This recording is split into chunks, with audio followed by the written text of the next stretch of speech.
There's no easy way to hear. And all the memories you love to bring. With all the things that you hate to scream. So tell me, hollow on the inside, there's no trying to hide from this monster inside me. So if you try to criticize me, like the world defines me, it is what I have become. A lot of rumors floating around with the Browns as far as like who we're going to trade. Could the Browns trade for people? Could the Browns move off of people? And obviously when you're a team that now has 2 wins, you're going to be looking to move off of guys, given the situation the Browns are in. So, Tristan, there was something that I was interested in talking about, but I didn't want my fandom to be the reason why I'm talking about it. You know, I wouldn't say we're professional over here, but I try, right? We try sometimes. But with this, I was really intrigued. So I did some back work, and I talked to, I don't want to say people within the know, but I'll say people who know stuff and people who know people. I talked to my guy. You know what I mean? And the things that I was hearing, I don't want to say that it is for sure a guarantee to happen. But what I can tell you tonight is I know for a fact, confirmed, that the Cleveland Browns are indeed interested in a trade for Garrett Wilson. Now, Tristan, this is where it gets interesting. I'm going to send it over to you first before I share my thoughts, but a little background for everybody at home. Garrett Wilson drafted a few years back, same year that Chris Olave and Jameson Williams, and it was the Buckeye wide receiver draft.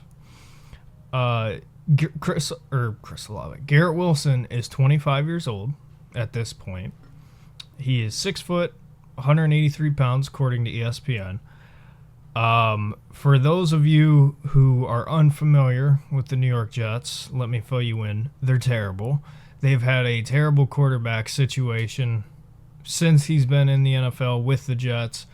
I think that's fair to say. I feel like that would be universally agreed upon, hopefully. Every year Garrett Wilson has been in the NFL, Tristan, he has averaged over 1,000 yards receiving, and he has averaged minimum 3+ touchdowns or more. So far this season in 2025, he has caught 36 of the 56 balls thrown his way for 395 yards and 4 touchdowns. So, Tristan, with that being said, given the state of the Browns, given where we are at in this whole timeline of events, would you trade for Garrett Wilson? Couple questions here. Would you trade for Garrett Wilson? What would you trade for Garrett Wilson? And I was trying to think of the other one, but I'll leave it at that because I forgot. So go ahead. Oh, you're all good. So part of the reason why I'm on my phone right now is I wanted to take a look at his contract situation, because that is a very important part of this process when we're talking trade. So with him, it looks as though he signed. Let's see. It looks as though he signed a deal. Let's see here. I apologize. I'm just getting around to this. So it was a $130 million deal. When was this signed? It looks like it expires 2031. But that's a void year. So, yeah. So I want to say that he just signed this past offseason, I believe, is what I'm reading. And I think that it is fully kicks in. I think, because, all right, I think I got it now. 2025, he's on his 4th year of his rookie deal. They already accepted the 5th-year option, and then he's got his 4-year deal that kicks in after that with the void year. So that is all important information.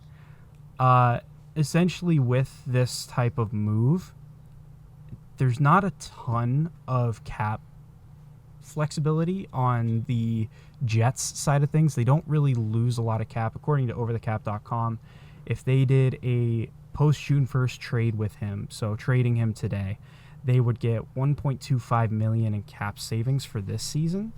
Now, it's not a direct one-for-one, but if what's on here is correct, the following year they'd have a $7.3 million cap savings. So in totality, it's not much savings. And then when you get into the contract itself later on, it's actually not that bad moving forward. $2.75 million over the next 4 years is what they'll be on the hook for. So the contract itself, the majority of it will be paid by the team that trades for him.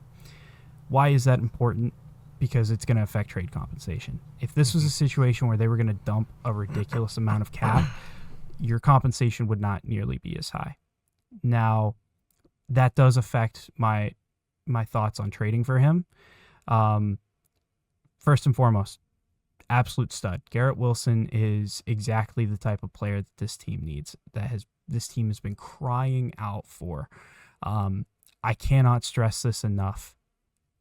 Yes, if you can make this happen, yes, do it. With that being said, you have to go about this the right way. You cannot trade a king's ransom. Like the compensation for Odell that we traded for the Giants, you can't go near that. It's too big of a risk at this point.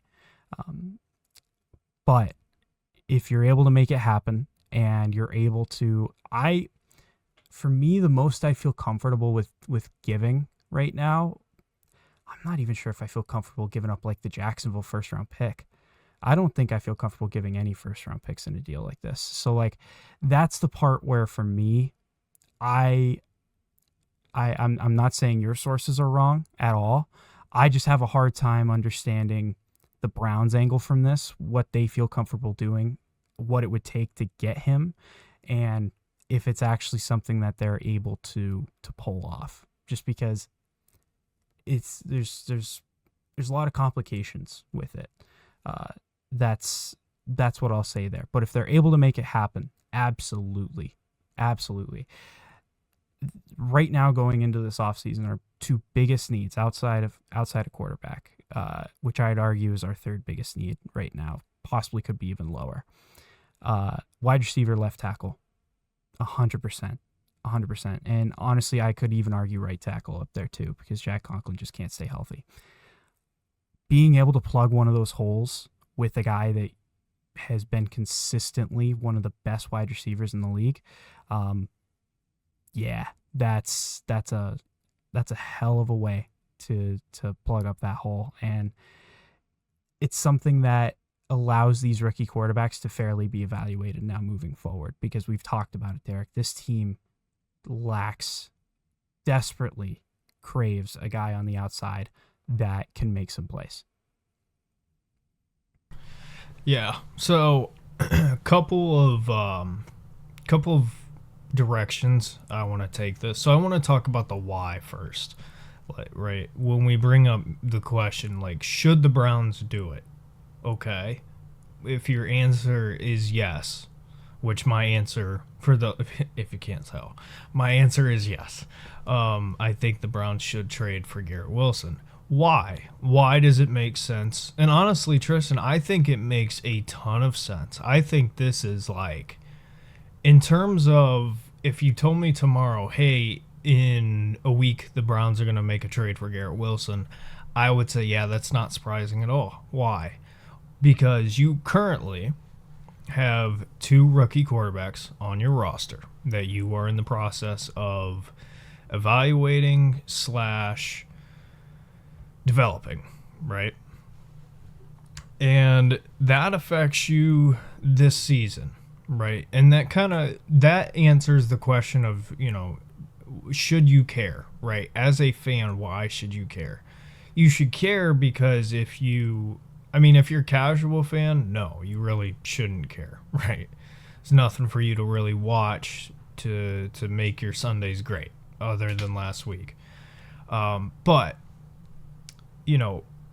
the Browns are in a situation where I've said it a billion times, Tristan, but I'm going to keep pounding the table on this. You have got to, by the end of the year, you have got to have a really solid evaluation on both of these quarterbacks. A, you have all of their college film, which you had the entire draft process for both of them. B, now you're going to have these guys in your building from the draft process until this point and until the off season, right? It's not a long enough time to see what a guy is, but it should be long enough of a time to get a decent idea of what a guy could be. That is what I will say.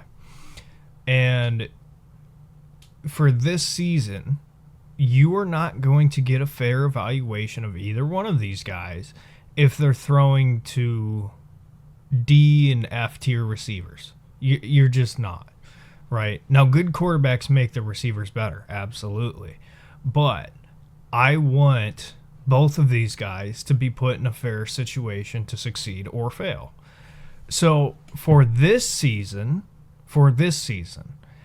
it helps you greatly because you have a guy, I read the numbers to you, since he's come into the NFL has been 1,000+ yard receiver. Now, has he put up a bunch of touchdowns? No, but he's put up the yards. And the Browns have not had anything close to that this season. So you're injecting a much, much, much, much needed shot of life into that offense as far as the receiver room goes. So that helps you with your quarterbacks for this season, for the immediate future. And Tristan, for the long term, if I am in a spot where I am possibly going to be drafting a rookie, I'm not saying for sure, but if I am possibly drafting a rookie quarterback, I want him to have a guy. We thought Jerry Jeudy was that guy. So far this year, he has not been playing well. I still like him. I still think he can play well, but so far he has not. If you add a guy like Garrett Wilson, I think that takes the load off of Jeudy, and all of a sudden the criticism silences a little bit. All of a sudden the pressure comes off a little bit, and maybe the mental blocks that you've seen start to disappear. And I think Jerry Jeudy can become a solid receiver again. And then you take a look at the draft. If you bring in a guy like Garrett Wilson, it gives you a little bit more flexibility in the draft. If you were planning on having to take a wide receiver, it gives you some flexibility there if you already have a guy like Garrett Wilson. And also, if you still do plan on taking a receiver, which I'm of the belief that you should, you're asking that guy to come in and at the maximum, rather. The most you would ask that rookie to do would be wide receiver 2, which you might think to yourself, hey, that sounds like a lot. Emeka Egbuka has come in. I expected him to be wide receiver 3, really good wide receiver 3, if not a solid wide receiver 2, and he's been an elite wide receiver 1 as a rookie. So it's not too much to ask. So Tristan, it makes a ton of sense in the immediate future, and it makes a ton of sense in the long-term future, because guess what? He signed, you mentioned it, the contract. He signed a 4-year deal. So essentially, what you're betting is you are saying, hey, we are going to go get a guy that we believe is going to be a 1,000-yard receiver for the next roughly 5 years, assuming everything goes well the next 5 years, because at that point he'll be 30, and receivers, you never know, injuries and all that. So to me, Tristan, I think it makes a ton of sense. You're guaranteeing young, good talent on the roster, and you haven't had a ton of success drafting them. So if you can guarantee a guy, it makes a ton of sense. But last thing I'll say, I know I've rambled, sorry. But I'm in agreement with you. I don't think you trade any of your first round picks for this year or next year. I'm completely open to trading second or below. That's fine. That's up for debate. But Tristan, what the idea that I'll propose to you, going back over to you, as much as this pains me to say and as much as it would hurt for this to happen, I think there is gain and loss, right? You lose Nick Chubb. It sucks. We're all pissed about it. But you go get Quinshon Judkins. And is he Nick Chubb? No. But guess what? He's a hell of a player. To me, I think if the Browns want to make this move happen, you're going to have to give up something. I think you call around the contenders around the NFL. I think you sell David Njoku to the highest bidder.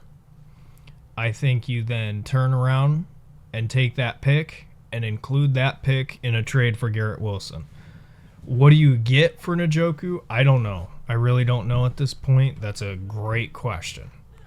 But, Tristan, if I got a third-round pick for David Njoku and I could trade my second, hypothetically, my second this year, I don't know what the draft, what all we have as far as picks, but if I can hypothetically trade a second, a third, a fourth, or whatever it would take, right? If Njoku's pick can be a valuable part in this trade, I would view that, Tristan, as a really good move, because you're essentially replacing a guy who's been really good for you, who's getting older, that you're not going to probably extend long term.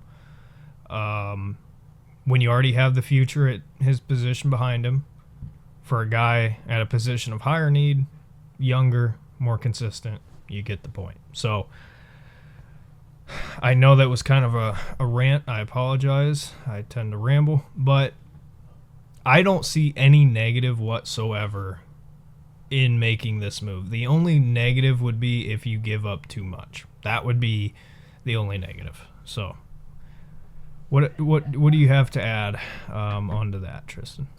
Yeah, so where I personally kind of fall with this, so for context as well with David Njoku, so he's got this year and next year remaining on his contract. The Browns are going to be on the hook for $6.935 million over the next 2 years if they do decide to trade him.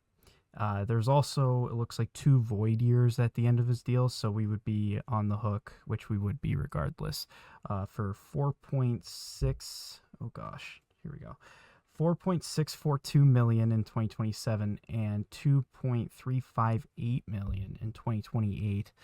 But again, that's all stuff that we would have been on the hook for that regardless. It's his void year money that we use to keep his cap hit lower.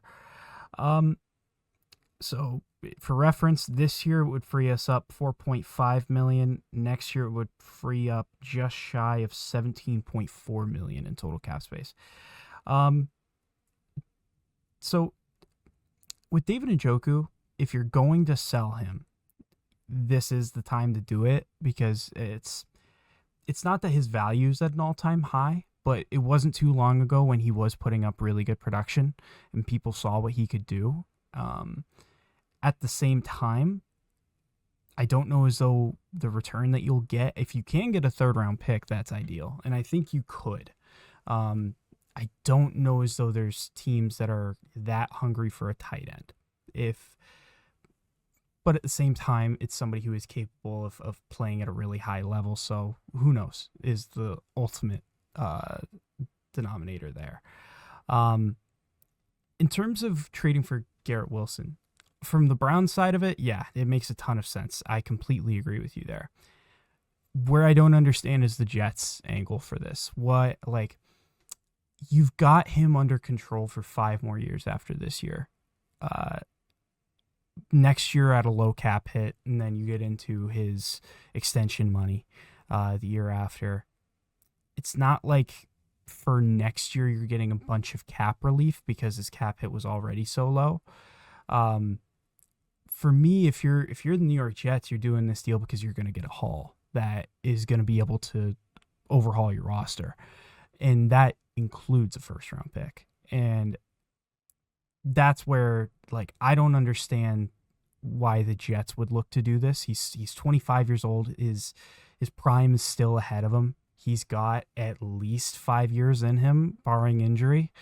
I don't see the New York Jets angle from this. Is I guess my personal understanding. Hopefully their GM is just dumb and wants some picks, which would be great.